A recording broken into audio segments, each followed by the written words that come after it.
مهندس اینجا رو توجه کن. ببین این فونداسیونی که من اینجا دارم الان میخوام دیتیلش رو با هم دیگه نقشه خواهیش رو انجام بدیم. ابعاد تموم شده این فونداسیون من 120 در 70 سانتی متره.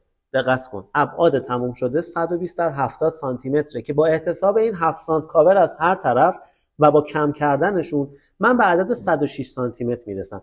حالا این 106 سانتی متر کجاست؟ 106 سانتی متر از میلگرد ابتدایی من تا انتهایی منه که اومده گفته میخوام فاصله شو به دست بیارم دیگه. گفته 6 تا میلگرد نمره 18. فاصله نداده. فاصله از کجا به دست میاد؟ با تقسیم کردن این طول کلی تقسیم بر این 6 که میشه 17.5 سانتی متر. خب این 17.5 سانتی متر رو من هنگام نظارت باید بهش دقت بکنم برای شبکه پایینم. به همین صورت بحث دورگیرها یا خاموتایی هم که دارم باید دقت بشه که اینجا طراح برای من مشخص کرده میلگرد نمره 12 به فاصله 17.5 سانتی متر برای خاموتا به صورت بسته. یه نکته طلایی هم که بخوام بهش تو این ویدیو اشاره بکنم، حیفم میاد نگم، بحث